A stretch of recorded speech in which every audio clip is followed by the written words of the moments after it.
Stock number 2346, a 2018 Explorer XLT front end. Had the 3.5 gas engine. Cowl cut through the windshield, through the floor.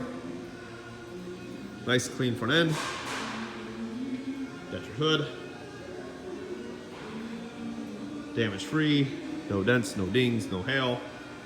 Passenger side fender, also nice and complete.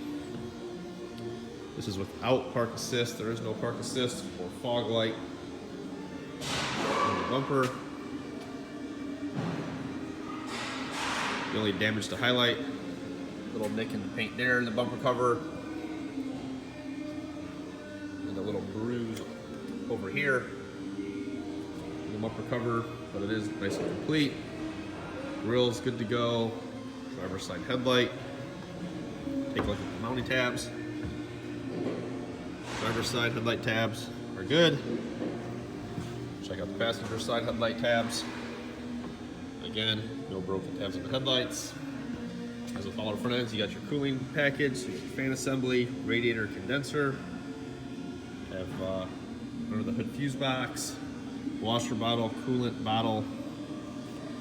Have your under hood plastics, AC cooling lines, your fender liners. All right, stock number 2346, 2018 Explorer XLT front end assembly in stock now.